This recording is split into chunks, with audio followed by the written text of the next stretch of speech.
You ever seen a rap beef start over a chick? Well, yeah, that's kind of what happened with Philly's own Meek Mill and Safaree from Brooklyn. Safaree had a long-term relationship with Nicki Minaj, and they both started off their rap careers in the group The Hood Stars along with the rappers 7up and Lou Star.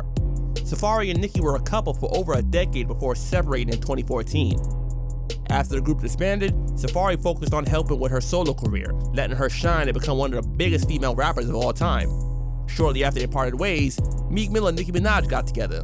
Allegedly, Meek Mill played a part in the breakup of Safaree and Nicki, which I'll be getting into shortly. But essentially, Meek jumped in and took his place as Nicki's man, and the drama was on. In June 2015, Safaree released the track Love the Most, featuring Marcus Anthony, which had Safaree venting his frustrations about the relationship. He also alludes to Meek being involved in their breakup with the lines, "Inside, I was feeling like a mother effing fool. Life revolves around a chick. Show me a man that won't cheat. Said I was overreacting, but you did like. Said I was overreacting, guess you did like." The last two lines are repeated for emphasis and left without a name being stated, but considering how Meek got with Nicki so quickly after being with Safaree, on top of the fact that Meek would rhyme with cheat, it probably seems obvious that these lines were implying that he had a hunch about the whole Meek situation. In July, Meek and Drake were beefing as well, which also became a huge thing and one of the biggest rap beefs at the time. For more details on that beef, check out the previous video. Safaree then released a diss track titled Lifeline. The track features several lines aimed at Meek Mill and Nicki Minaj for their newfound relationship. He starts off with the line, "You dream about Drake numbers in your nightmares," which is a reference to the Meek and Drake beef and how Drake is the much higher selling artist of the two, as well as a reference to Meek's debut album.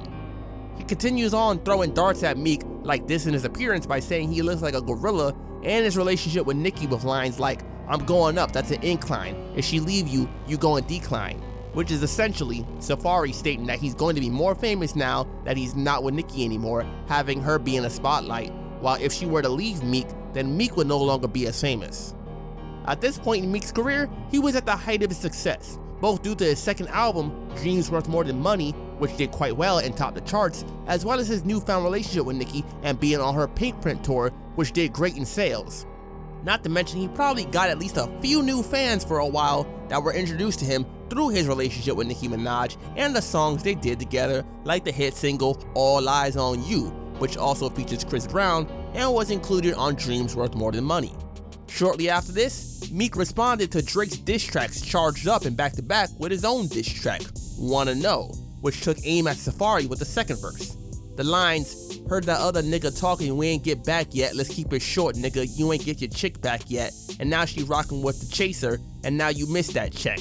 You went from Clearport to boarding pass, you missed that jet," are a reference to how Safaree is no longer with her and how he's probably missing the lifestyle he used to have because of her fame and fortune. Also essentially implying that Safaree isn't worth his time as he already has his ex-girlfriend and Drake is more of a worthy opponent. Safaree and Nicki Minaj at this point had also been going back and forth on social media about their breakup and other things that had happened in their relationship. Several tweets were sent back and forth as well as comments made in interviews that would go on for a few years between the two. Nicki Minaj even sent a subliminal diss to him during a concert talking about someone who claimed they wrote her raps.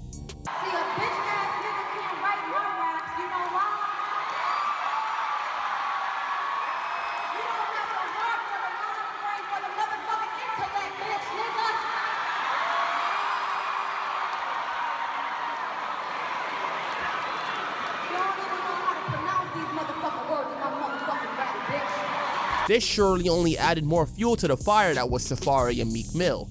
Then in May 2016, Nicki Minaj announced on Twitter that she was served with a lawsuit. Safaree was suing her for money owed to him for his alleged writing on her albums. This would lead Nicki to send out several more tweets regarding the situation, dissing Safaree for the lawsuit. Then a few months later in September, Game started beefing with Meek Mill as well as he dropped a diss track titled 92 Bars, which was featured on the album 1992, released a month later, and he also dropped Pest Control, which used the beat from Young M.A.'s hit single Ooh, and features a reference to Safaree and Meek's beef with the lines, "Now tell the world how you got your chick, you FaceTime Nicki while Safaree was effing a chick." This probably came across as a pretty wild accusation at the time, but Safaree would actually back a game up in this situation by basically confirming that it was true. So yes, Meek did play a big role in Safaree and Nicki breaking up, and used that to his advantage to get with Nicki, who is someone that he had wanted to be with for a few years already at that point. Back in 2010 on the track Miss Me from Meek's Mr. Philadelphia mixtape, he has the lines, "I love Nicki Minaj, I swear y'all, I admit it. I hope one day I can F her just to say I effing hit it. And girl, I'm effing serious. I lick it before I stick it. If you ever hear this verse, I'm on your top just like a fitted." And he also has a tweet from back then too, where he stated that he wanted to get her pregnant. So yeah, it's pretty clear that Meek was feeling Nicki Minaj for a while, and it comes across like he was plotting on this. The beef between Game and Meek was now ongoing, along with the beef between Safaree and Meek and Drake and Meek. So around this time, Meek was definitely in the midst of some drama. In January 2017, it was announced that Meek and Nicki Minaj had broken up. However, Safaree still had his individual problems with both of them, and Meek and Nicki now would have their own issues. Then in February, Safaree released a track titled All That, which has been labeled as a Meek Mill and Nicki Minaj diss by some. But listening to the song, it doesn't sound like a diss to them, however, as several lines can easily be interpreted as shots at T.I. actually, or other artists. Then in June 2017, the beef between Meek and Safaree got physical as Safaree got swung on, allegedly by Dream Chasers, while they were in LA for the BET Awards. Video footage was seen of him standing on the sidewalk, Meek Mill getting out of a car nearby, and then some men start chasing Safaree across the street. Another man jumps in to help Safaree, but it appeared that Safaree had run off. He appeared on Complex's Everyday Struggle later on and broke down exactly what happened at the time leading up to the jumping and his perspective.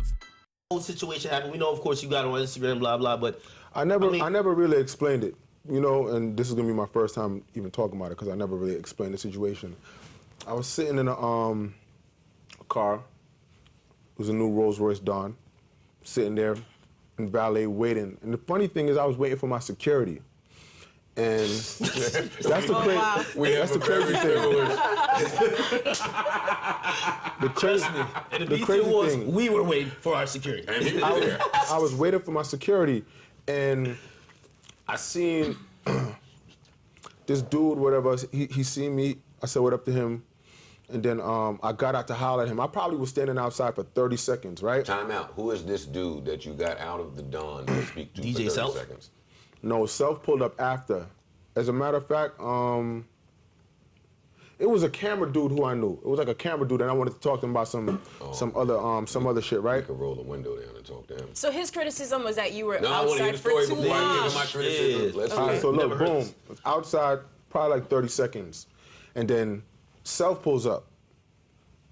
He was in a car, he was with some other people. When he saw me, he got out the car. And I think he was with Dream Doll, and she went up to go change. She was changing her clothes in the car. Of course he was with Dream Doll. So then me and him was talking. I probably was outside for no more than a minute. Then boom, I just felt like that shit just happened in the back of my head. Meek Mill wasn't physically involved in the altercation and would deny any involvement in the men jumping Safaree. Fortunately, things didn't escalate any further from there. The social media jabs and all that continued for a little while though, like Safaree going off on IG Live about Meek Mill shortly after the jumping, saying that he'd be willing to fight Meek one-on-one. I hopped out the whip, saw Meek, he hopped out, then I just got snuck. Niggas jumped me, whole bunch of niggas. Meek, you are the biggest pussy on this planet. You saw me, you ain't do shit, you had your niggas jump me, one-on-one, you can't fuck with me, so that's why you had to do that. Y'all niggas jump me, niggas call me from the back, niggas call me from the side, all that. All white, I'm still clean and I still got all my shit on. But my nigga, the way you move like a bitch. You act like you the hardest nigga on this planet. You are not hard, my nigga. You roll 20 deep everywhere because you're scared to death. You a bitch, period. On some real shit. Nigga, meet me anywhere one-on-one out here while you out here this weekend being scared because you still running from the fucking game, and let me know what's up, you bitch ass nigga. Over a year later, in December 2018, Safaree stated that he was ready to move on from the beef. Considering they started beefing over a woman that neither of them were with anymore, as she herself moved on from Meek too and got married and has a child now, it's nice to see them all put the beef behind them. By that point, Meek had reconciled with Drake as well as The Game also. This beef was then dead too, which is interesting considering that at this point, Meek and Nicki were no longer together and that was the cause of the beef, but it still continued on for a while after the breakup. This beef was a bit of a shorter one with less diss tracks going back and forth between the two, but it was also one that you could say was overshadowed due to the bigger beefs going on around the time, like Nicki Minaj beefing with Remy Ma and Meek Mill beefing with Drake, both of which have also been covered on the channel, so check those videos out for more details on those situations. The two went on to continue making music, and Safaree didn't have big albums or anything, but he has had a career on the reality TV show Love and Hip Hop for some years now, which seems to be working well for him. What do you think about this beef? Is Meek Mill a snitch to you? Did he do the right thing by informing Nicki Minaj in order to get with her?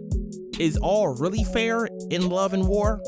Leave your thoughts on the beef in the comment section below. Subscribe to the channel if you haven't done so already. Click the thumbs up button to like the video. Join the Discord server with the link below to come and talk to me and others about rap and other topics, and of course, become a channel member to unlock certain perks and support the channel further.